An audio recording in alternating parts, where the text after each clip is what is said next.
This is Dubious Insights, and this is a self-parking car simulation. This is a lot like my previous self-parking car simulation. The main difference here is that I figured out a smart way of outputting the screen capture, so I didn't have to wade through all the generations manually and cut stuff out. As a result, I was able to run this up to 1500 generations compared to last time I ran 240 generations. And what I thought would happen, I thought that at 1500 generations, we get much better behavior. We get similar behavior for 200 generations and a much better behavior for, eventually. But what actually happened is we got better behavior almost immediately. You see right here, the cars kind of immediately turn down and then kind of pull into the parking spot like you'd expect them to. In the last simulation, what they were doing is they were driving above and trying to whip some kind of UE into the parking spot.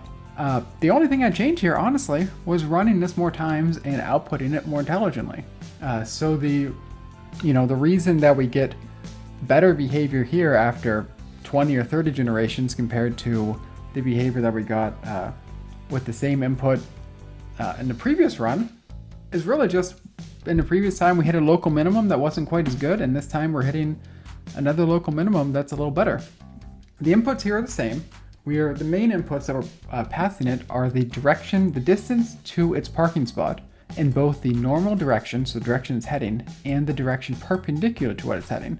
And my idea when I did that was that it would try to turn its steering wheel until that perpendicular angle was 0 and sort of just head straight towards the spot. And that actually is doing better than that. It's turning it so that it's on one side and then cutting over. The other thing I see is that, we're in a local minimum, but the local minimum's not that stable. There's mutations in every generation, and these mutations are why we're getting some that are dead on the spot, but we're also getting a whole bunch, that are around the spot, that are close to the spot, but aren't really in the spot. So to get rid of those,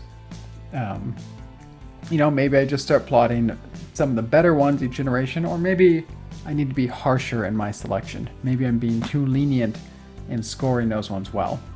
I considered doing things like adding other cars to the simulation, cars in other spots, and if something hits the other car, it's out, it's dead. So that would be a much more harsh. So now we're coming up on 1500 generations, which is the last one I plotted. Obviously, I jumped forward in time. All in all, with very similar data, this stuff is much better at parking. I honestly don't think it could get better without me changing the data I'm feeding it, or finding a way to become more harsh with my selection. This is Dubious Insights. Thanks for watching.